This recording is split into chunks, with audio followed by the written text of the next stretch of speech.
আমরা গত 15 বছরে দেখলাম যে কিছু হলেই ওদের এই পার্শ্ববর্তী দেশ থেকে শিল্পী আসে, আমাদের শিল্পীদের কোনো খবর টবর নাই। কিছু হলেই, সেটা সরকারি অনুষ্ঠান হোক, বেসরকারি হোক, ব্যক্তিগত হোক, কিছু হলেই দেখি এই সব ওই দেশি শিল্পীরা আসে, গান করে কি করে না করে।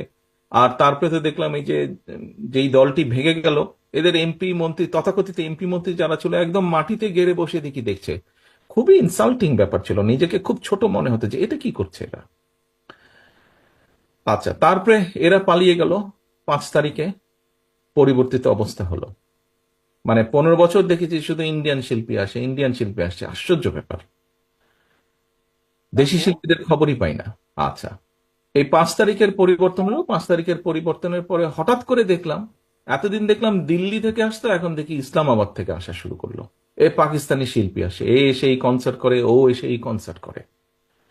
তো একদিন সকালে আহ, নাস্তা খাওয়ার টেবিলে আমি যখন নিউজগুলো দেখছি, হঠাৎ দেখি যে এক পাকিস্তানি শিল্পী আসবে। কেন পাকিস্তানি শিল্পী আসবে?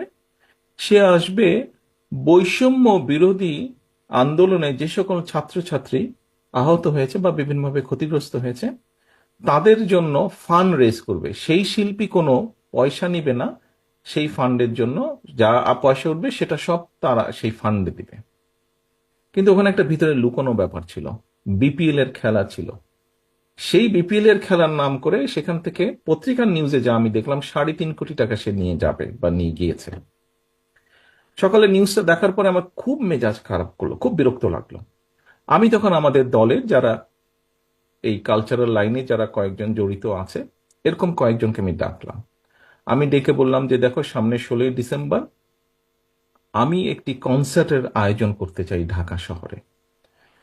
তো কিন্তু ওই কনসার্টের বৈশিষ্ট্য হতে হবে সব বাংলাদেশি শিল্পী থাকবে, এবং শুধু বাংলাদেশি শিল্পী। নর্মালি কনসার্ট বলতে আমরা বুঝি যে সাধারণত ব্যান্ড সঙ্গীত যারা হয় তাদেরটাই, তাদের অনুষ্ঠানকে আমরা কনসার্ট বলি। আমরা বললাম যে না, এখানে শুধু ব্যান্ড সঙ্গীত থাকবে না, আমাদের বিভিন্ন ধরনের বাউল থাকবে, আমাদের পল্লীগীতি থাকবে, আমাদের আধুনিক গান থাকবে। অর্থাৎ আমাদের দেশে কম বেশি যারা শিল্পী, বিভিন্ন ধরনের, সব ধরনের শিল্পী থাকবে। বিকাল থেকে অনুষ্ঠান শুরু হবে। কোথায় করবে কোথায় করবে আলোচনা করে তখন আমিই বললাম যে কেন আমরা মানিক মিয়ার সামনে করলে সমস্যা কি হয়? আমাদের তো আহ বিজয় দিবস। তো মানিক মিয়ার সামনে যদি বড় রাস্তাটা করি, মানুষজন আসবে, ও গান শুনবে ওই দিন, এবং এটার সাথে একটা সামঞ্জস্যপূর্ণ থাকবে। আলহামদুলিল্লাহ, আমরা অনুষ্ঠানটি আয়োজন করেছিলাম, এবং আলহামদুলিল্লাহ এখন পর্যন্ত কনসার্ট বলতে যা বোঝায়, বাংলাদেশের সবচেয়ে বৃহৎ কনসার্ট হয়েছে এটা।